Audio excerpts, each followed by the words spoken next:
We are honored to be joined by Ciji Wagner and Lloyd Johnson from Louder Than Silence. CG is the founder and CEO of Louder Than Silence, and the goal of the organization is to make it possible for every survivor of sexual violence to receive powerful healing that comes from EMDR therapy at no cost. Jo is the Louder Than Silence programs manager, and she's always been passionate about helping women, and will be speaking on her support or her experience with peer support. So without further ado, I would like to introduce Ciji Wagner. Thank you. Hi. Hello, everybody. I am very excited to be with you today. Oh, and I'm pinned now. Very exciting. All right.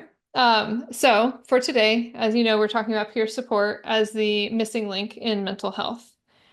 So a little bit of context. Louder Than Silence is an organization that supports survivors of sexual violence. We aren't going to be going into any explicit details today, but do want to provide the information that is what we are working off of. So when Jo and I talk, our foundation is working with survivors of sexual violence. But again, we won't be going into any explicit details for our conversation today. So first I wanted to chat about what we do. At Louder Than Silence, everything we do is peer supported. So we started with our flagship program, which is our EMDR therapy program. EMDR therapy, for those of you who may not be familiar, is a specific type of mental health care that's often used to treat PTSD. It helps relieve those symptoms. What is a little bit different about our program is that we pair everybody in EMDR with a peer mentor, somebody who has already gone through the experience. And then besides that, the other big pillar of our work is specifically our community building aspect. So we have our 12-week workshop, which we do as a cohort. So you have a 3-month period of time where you get to really deeply know this group of peer survivors so that we can work through sort of these like big challenging pieces of self-awareness and taking the next steps in our healing. And then once we complete the 12-week workshop, we have a whole bunch of additional connection points for our community, including reunion meetings, retreats, book club, a writing club, and then a specific community connection points where we do a combination of connecting with others along with some form of self-care or training or information session. So the reason that this is set up this way is because of a combination of my own experience and hearing from the participants in our community. So when I personally was in EMDR, I happened to have a very close friend who was in EMDR at the same time. And it is a therapy kind of unlike traditional talk therapy. And so it can feel like you're doing it wrong quite often. So it was incredibly beneficial to me to have this person who had this experience that we could talk through what was going on together. And then when we started the EMDR program at Louder Than Silence, I thought, well, that makes sense. Like I'll check in with this first person, see how it goes, and then realize that that became a vital piece to the success of the EMDR was having this peer support component. And then as far as all of our programs go, the workshops were kind of the first peer support program that we started, and it came from my own experience of being in a community group where the leader of the group said that the hardest thing that they had ever experienced in their life was choosing their college major, and that was a vast difference from my experience. And I really realized I needed a space with other survivors so that we could talk about what it looked like to heal and to overcome these traumas. And that is how we began this work. And then as we kept taking the steps, it became more and more clear that the community component is what really compounds the success that somebody has as they're working on their own healing. And one of the ways that we are expanding this process is through how we train our leaders. So we have people coming into our programs as participants, and once they complete the 12-week workshop, we have a training structure where the peer who is slightly farther ahead in the journey is training the next person in how to be a leader and what those leadership skills look like and how to build that community. So it's become really exciting to see all of that come together. But truly, everything that we do is survivor-led and peer-supported. Our organization exists to fill that gap in that peer support piece. So there are benefits, of course, to peer support. Anecdotally, we know, right? Like you raise your hand, like we know we need to feel supported and understood. Like this is a part of the human experience. And specifically, we need a space for people who already get it, right? If we are having to explain every single piece of what we've been through, it doesn't really feel like there's this like mutual space together. And peer support promotes autonomy. It improves outcomes of PTSD, and it encourages people who are just beginning the journey as well as demonstrates growth to the people who are further along. And there's a study done called The Power of Social Connection that, according to the study, developed by the North Carolina Coalition Against Sexual Assault, social support plays a critical role in healing from sexual violence. Research shows social support leads to many different positive outcomes for survivors of sexual violence, such as developing positive coping skills, thereby mitigating negative effects of the trauma, such as depression, low self-esteem, and symptoms of PTSD. So, in short, all of this kind of boils down to the concept of community is the antidote. When we know that there's been trauma, community helps heal the trauma. And now I am going to pass it off to Jo, and she will give us her perspective on peer support. I'm also going to stop sharing my screen for a second. Hi, everybody. I am Lloyd Johnson. I am a survivor of sexual violence. I'm a childhood survivor. I started my process of addressing a little thing about some childhood survivors. Some of them repress the memory. So specifically for me, I did not realize that I was a survivor, though I definitely saw effects of it. And in 2019, I decided that I wanted to start addressing this big, bad, scary event that I didn't really know what happened. And so that led me down a path of starting to write a book. So fast forward to 2022, I had spent years writing a book. I was going to publish this book that then would inform the world that I, in fact, was sexually abused as a child. And during COVID, I also had a faith change. So all my community before that were the church, my faith community. So 2022, I had moved across the country, as many people did during COVID. I had lost all of my community. I had no one but my husband, and the marriage was struggling at certain pressure points. I had 5 kids who needed me, and I was about to publish a book that I knew was going to cause major family friction. So one of my best friends was like, I think you may want some support going through this season. And that is when I found Louder Than Silence. So the thing that Ciji mentioned about the anecdotal, it's really hard to measure mental health. Like we can measure if someone has a tumor and be like, oh, it's growing, it's shrinking. We can measure high blood pressure and be like, oh, your blood pressure is getting better, or your blood pressure is not, right? But when we look at mental health, it's a lot less specific, right? So how do I tell you that I know that the peer support I experienced at Louder Than Silence helped me? Well, I can tell you that, like, how do I measure that? So I can tell you that I now take showers and I don't feel like guilty or rushed in the shower. Like I'm allowed to take time for my own needs. As a mother of 5, that wasn't easy. I can tell you that I have coping mechanisms on like how to breathe and that I feel comfortable texting a friend when like I have a really low period. I don't feel like I have to just man up, put on my big girl pants and like handle it all by myself.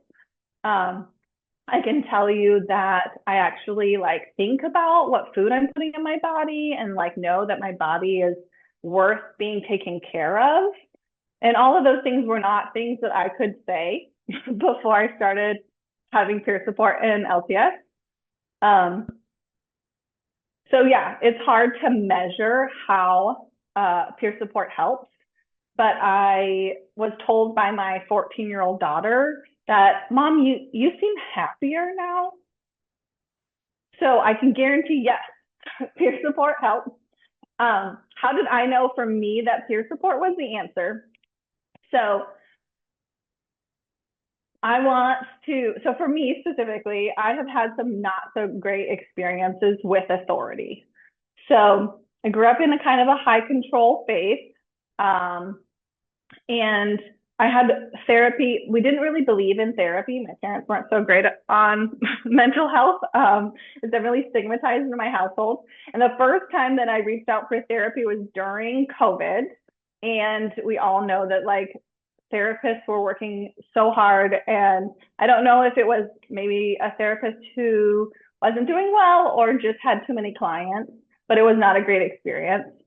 And all my other experiences with people in authority were really negative experiences. So that's why peer support felt like a safer option for me.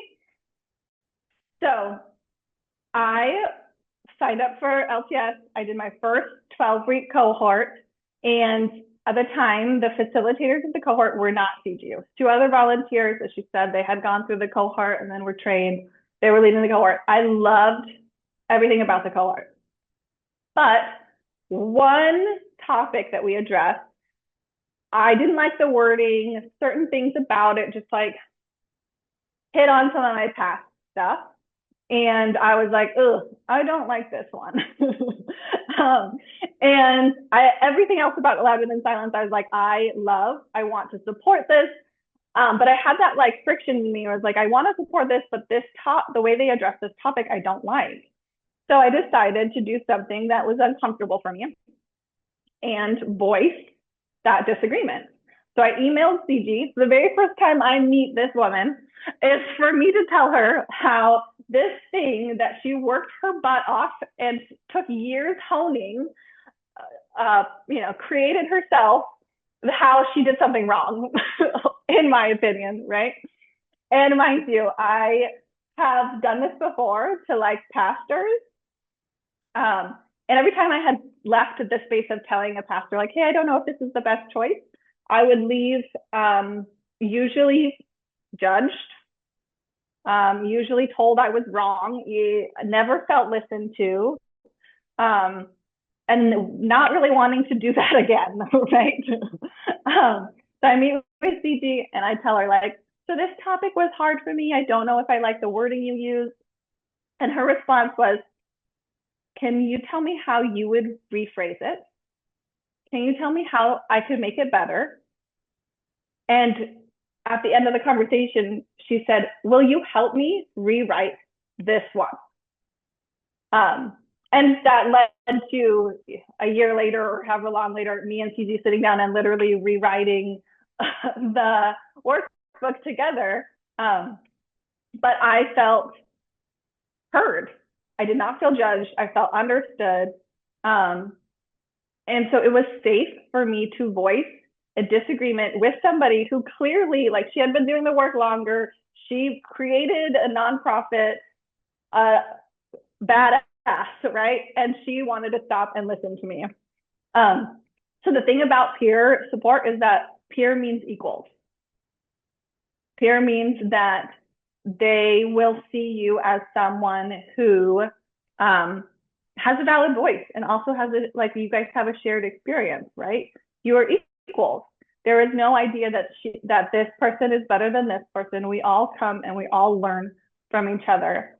And having had that experience, I knew absolutely that I could help create that safety that is felt when you know you are allowed to have an opinion that is different. So Stephen Purges says that safety is the treatment. So with peer support, all we are doing is creating a safe place for people to, in essence, heal themselves, because we are creating safety. With that, I'm going to pass it back to Ciji. All right. Thank you. Thank you, Joe, for sharing that. And of course, that story touches my heart. So I appreciate that. All right. So, all right. We know peer support is useful. We hear this amazing story from Joe, but what does a safe space look like? Like what does that mean, right? Like we like kind of have an idea of like, oh, I generally sort of know, but these are the metrics that we've come up with at LTS. So when we're looking at this idea of safe people and communities, the green flags, right? The things that we want to be seeing are things like the individuals and the group is promoting healthy boundaries and autonomy, right? That we want to have each person be able to fully express who they are and where they end, where those boundaries are. We want to have shared value systems. We want to have an idea that like, okay, as a group, we understand collectively what we're here and like what we support.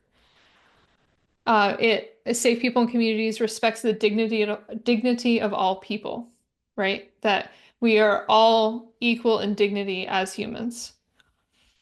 And we want to really see the willingness to empathize and understand another person's experience. Can I put myself in that person's shoes?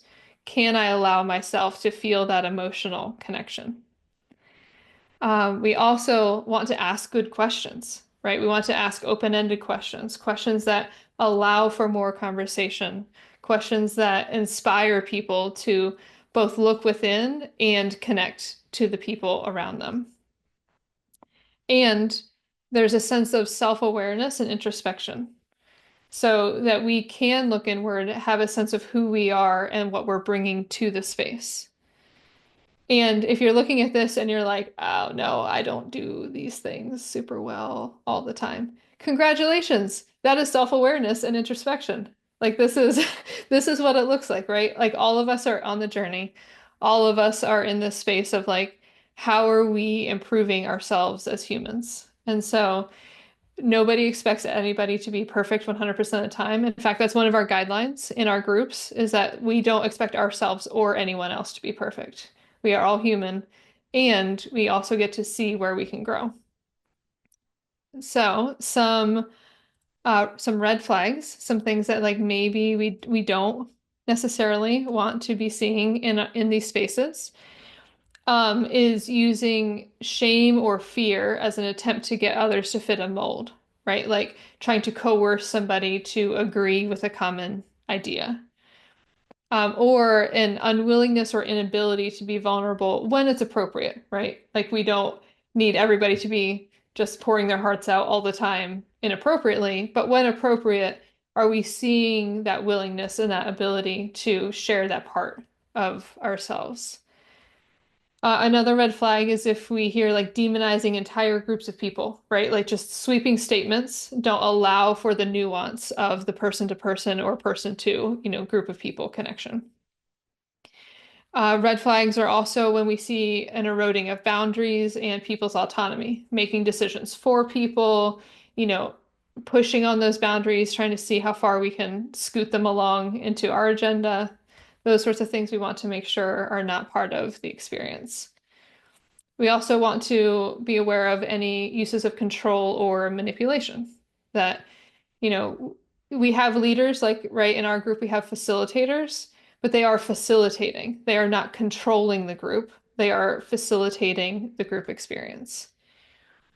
And the last one is this idea of we don't want people to feel this need to like constantly have to have like the right answer or that there's no space for disagreement. So like to the point that Joe said, that we want to have spaces where as peers we can say, oh, I understood it this way, and this was my understanding, and I can see how you see it differently.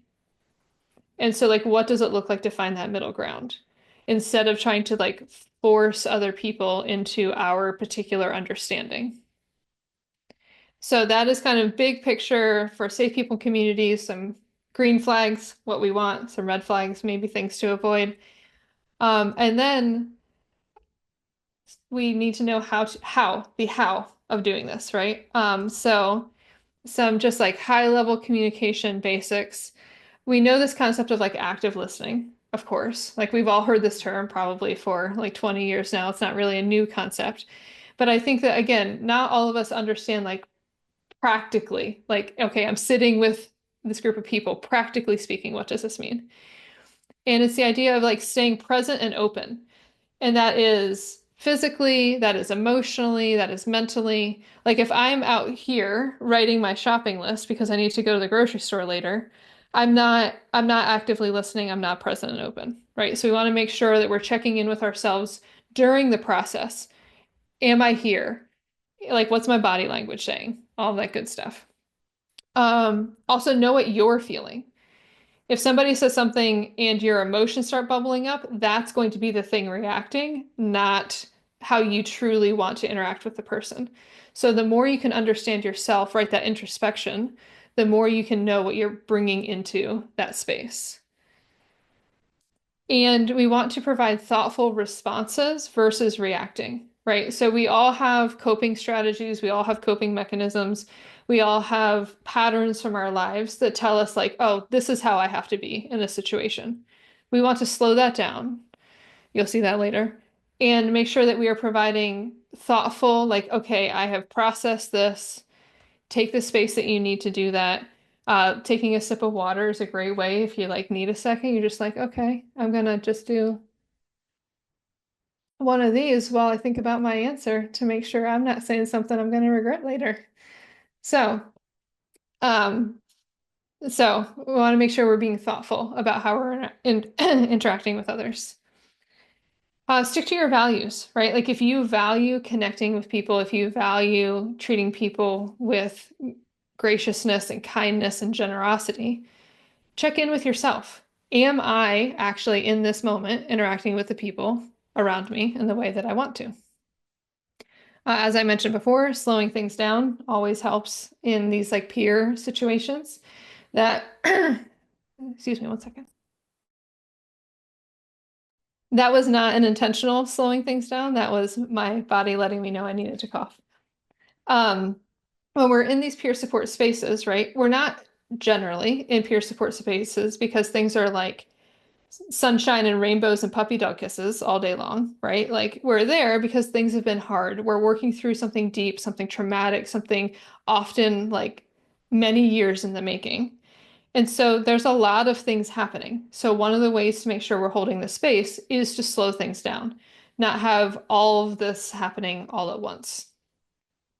And then being aware of tone, body language, facial expression, word choices, all of these say so much to the other people in the space about what you are bringing to the space. Are they being heard? Right? Like we kind of know the classic thing. If somebody's sitting there with their arms crossed, it's easier to assume that they're not listening rather than being open and being with us in that space. Um, it's important, don't assume and keep assessing. And what I mean by that is we can never possibly know all of the details of somebody's experiences that got them to that space.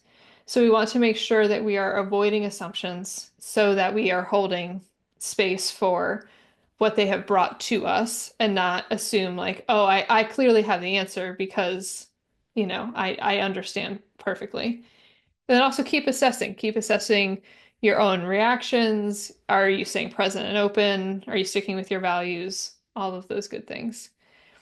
And then no bypassing. Bypassing is a way that we kind of get rid of our emotions by bringing in like an intellectual concept or maybe like a spiritual concept or like something that's esoteric, something outside of ourselves. So we want to make sure we're sitting in the emotion and staying connected to that emotion instead of trying to quickly move on.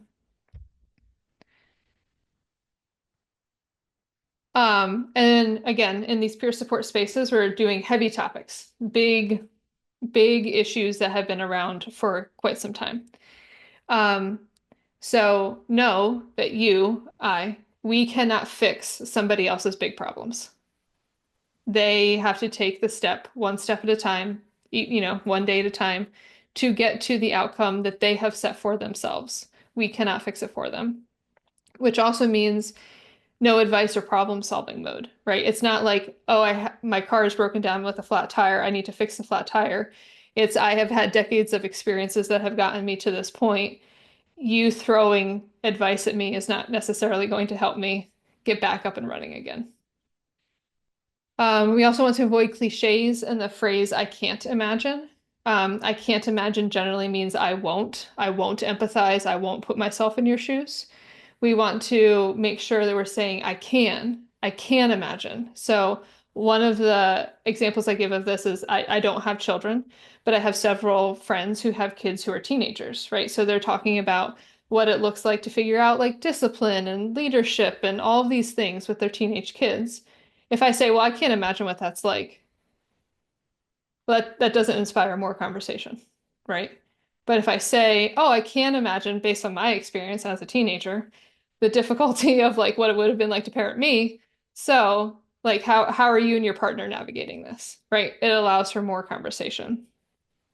If there is a tangible piece that you can help with, offer to follow up with it later, right? So if somebody's sharing this like big hard thing that's happening, make sure there's space for the big hard thing that's happening. But if you're like, oh, I can actually help because I have an old cell phone and you need a new phone, don't bring that up and make it a like conversation about logistics. Say, oh, I can actually help with that. Let's chat later, right? Just keep going. Don't automatically share about your experiences, right? If somebody's sharing theirs, we want to make sure that we're holding space for their experience because that's what the conversation started with. We don't want to overrun that with our like, here's all my stuff now. And then if you're in a physical space, don't assume that physical touch is wanted, even if it might make sense to like hug somebody or like put your arm around. Like we can't always assume that that is a beneficial thing. And then the last thing, these are the two steps that I always do when something like really big and challenging is kind of like in these peer support spaces is asking myself, can I make space for this, right? Do I have the capacity in this moment to do that? And the second question is, do I want to? Is it in line with my values? Is it something that I can promote? So for instance, if one of you wanted to like explicitly share your own story with me at this moment, I can make space for it, but I don't want to because it's not the forum for it, right? So that is what I mean by that. So that is all of my high level. This is what it looks like to have peer support in these spaces. I'm going to hand it back to Joe. And Joe, do you want slides up? We can wait on that. Well, we're in a second. Okay. So I like to tell stories. Obviously, I wrote a book, so I'm a storyteller. So I'm going to tell you a little bit more about my story. So as I said, I was sexually assaulted as a child. I was 6 years old. The perpetrator was a 13-year-old boy. We first found out we were at a Christian school, so the leaders were like church leaders. And when they found out that that happened, they decided to talk to him and then to interview every close family that was close to his family, all of their daughters. So we found out that there were 8 total victims that were asked and confessed that there was some level of sexual abuse. But nobody thought to ask any of the boys that this boy was hanging out with, alone with, if they were also sexually assaulted. So statistics show that 1 in 3 women will experience sexual violence and 1 in 6 men. More recent studies have pointed to the possibility that before puberty, boys and girls are sexually abused at the exact same rate. Statistics now show that a college-age male, if he goes to college, is actually at a higher risk of being sexually assaulted than if he did not attend college. And a third of sexual assaults that are reported in the military are assaults against male victims. So we know that male survivors exist. We also know statistically that they are asked less often or not at all. They report less often, and that they are believed less often. So I want to ask you all, as you've heard LTS, we do peer support. And the way that we have grown is by somebody doing our support group and then deciding that they want to help facilitate our support group. We have yet to have a single male come forward and say, hey, we want to be in this group. Another issue is that a lot of females, after being assaulted by a man, do not want to share space when we talk about this topic with other men. So Ciji and I, like, clearly for me, I have a heart for male survivors because I believe my perpetrator was a male survivor, and I believe that there were more male survivors that were also harmed by him in my community. So it hits, like, personally, it hits for me. I also have had male friends, quite a few of them, tell me that they are survivors. And it hurts my heart that they do not have this resource.